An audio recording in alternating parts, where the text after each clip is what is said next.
Welcome to The Explainer. Today, we're diving into something really fascinating from the ancient Bhagavad Gita. It's a powerful framework that basically explains the invisible forces that are constantly shaping our thoughts, our actions, and even our destiny.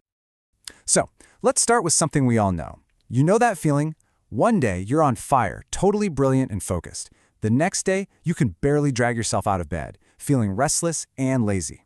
Well, the Gita suggests there's actually a system behind all that chaos, a kind of invisible battle happening inside you all the time.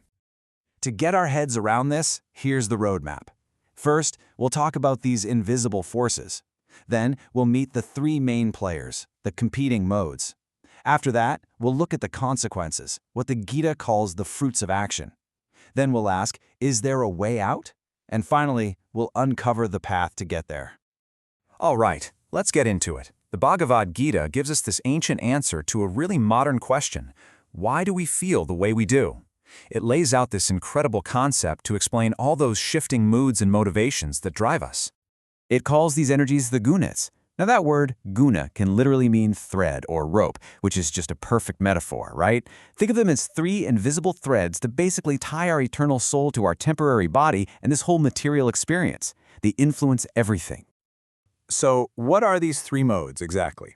Let's meet the players that are constantly duking it out inside of us, creating that ever-shifting inner world we all live in. Okay, so check this out. First up, you've got sattva. This is the mode of goodness, clarity, and knowledge. But here's the catch. It still binds you, through an attachment to feeling happy and wise. Then there's rajas, the mode of passion. This is all about action, desire, and that restless need to do something. It binds you through your attachment to the work and its results. And finally, you have tamas, the mode of ignorance. Think laziness, delusion, inertia. It just pulls you down.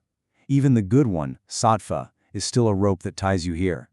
And this right here is why our inner world is never static. It's not like you're just one of these things. The Gita says they're in a constant struggle for control. 1 minute sattva might be on top and you feel clear and peaceful. But then rajas can surge up, and suddenly you're agitated and have to get something done. It's a perpetual internal tug of war. Now you might be thinking, okay, interesting philosophy, but this is where it gets real. This isn't just some abstract idea. The mode that's dominating your life has serious, tangible consequences, not just for how you feel today, but for your ultimate destination. So, for people who live and die mostly in sattva, the mode of goodness, their actions are seen as pure.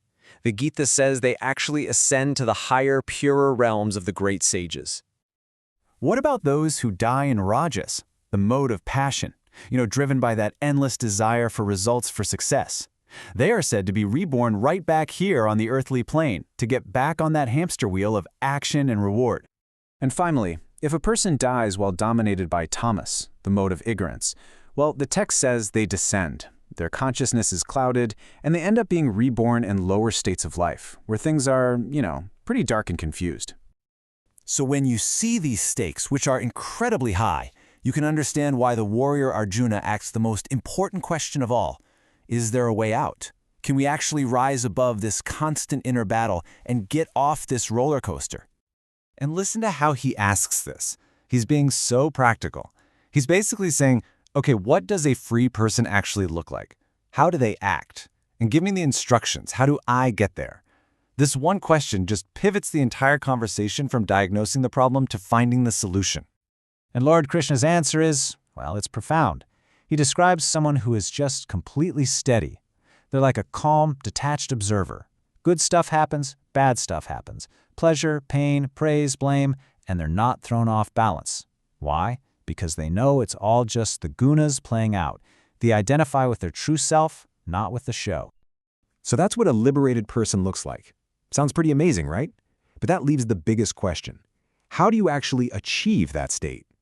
Krishna gives one clear, direct, and really powerful method. And here it is. The ultimate path, according to the Gita, is bhakti yoga, unwavering, dedicated devotional service. The logic here is so beautiful. Instead of trying to fight the gunas head-on, which is exhausting, you just aim higher. You focus all your energy, all your consciousness on serving a higher purpose. And in doing that, you naturally just rise above the whole push and pull of it all. So, you see, this framework is so much more than a description. It's really a map to empower yourself. Once you understand the forces of sattva, rajas, and tamas, you're no longer just a puppet on their strings. You gain the power to observe them, to consciously choose the qualities you want to cultivate, and, ultimately, to take the pen and start writing your own story.